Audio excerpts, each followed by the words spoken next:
Good afternoon, parents and guardians. Welcome to Back to School. My name is Mr. Klie, and this is my physics class. A little bit about me. Prior to working here at Cliffside Park High School, I obtained my bachelor's degree in marine science from Rutgers University. After that, I worked at Haskins Shellfish Lab in Cape May, New Jersey, where we worked on several projects breeding oysters, clams, and other varieties of shellfish. I did that for about a year and a half. And then I went back to school and got my master's degree in the art of teaching from William Patterson University. After I received my master's degree, I joined a physics teacher certification program from the New Jersey Center for Teaching and Learning and Colorado State University. Here's a little outline of my physics course and some general topics that we will touch on this year. We're starting off with kinematics, just the general motion of objects. Then we'll move to dynamics, uniform circular motion, universal gravitation, energy, momentum, electric and magnetic fields and force, electric current and circuits, waves, and some modern physics. My expectations. I expect all of my students to succeed. There's one correlation with success, and that is attitude. If the student wants to succeed, if they show effort, they're guaranteed to be successful. I expect all of my students to want to be successful. They should come to my class ready to work hard and achieve success through that. Some course expectations. These are just my classroom rules. One is just respect. Inappropriate language in my class is not tolerated. Students should be paying attention and engaging in the classwork. This is when we are working on practice problems or labs that the students actively participate. And cell phones. They should always be away and silenced. I do not want to see students on cell phones. That causes distractions and strays away from paying attention in my room.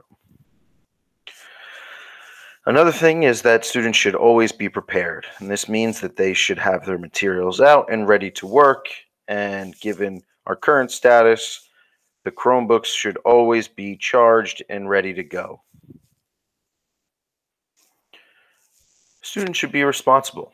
They should sign in on time, turn in assignments on time, and have some pride in their work. Work should always be legible and neat. I do require a lot of handwritten work, so students should be conscious about their handwriting and making sure that it is legible. Any missed work, this is on the students. I'm always open for emails. I'm always available. They can always ask me. However, I can't do the work for them, but they need to make up any missed work. Now, I do not give a timeline. There's just two things that I expect is that if it is turned in late after the due date, the students will lose 1 point towards the assignment.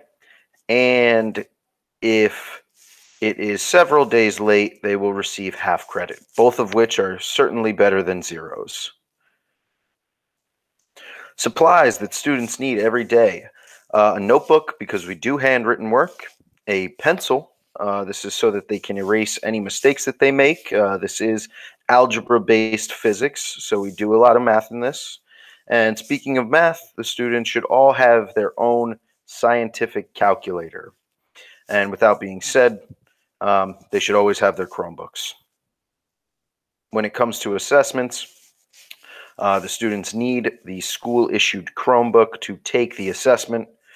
This allows for us teachers to monitor the students and make sure that there is no cheating. Absences. If students are absent, they must email me, especially when they miss an assignment. When they submit that assignment, if it is late and they are absent, and they need to send me an email. The submissions, when they go onto Google Classroom, I am not notified of this. So sending me an email gives me a record that they submitted the assignment, and I will go back and replace any zeros or missed grades for that assignment. Students are responsible for any missed assignments. This means missed tests and quizzes. They must be made up 1 week. If they're not made up within the 1 week timeline, zeros will go into the grade book.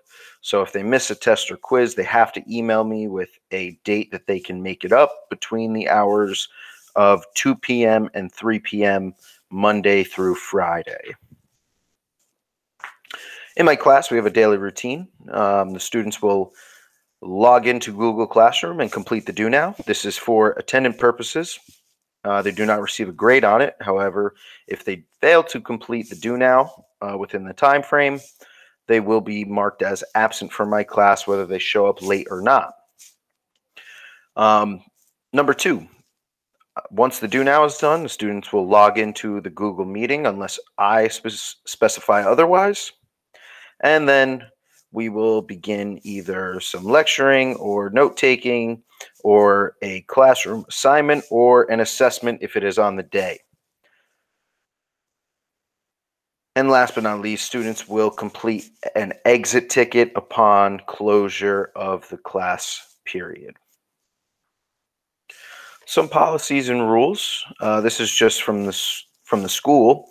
The attendance, 8 absences, there must be a parent conference. 12 absences, they will audit the class and they have to appeal the audit.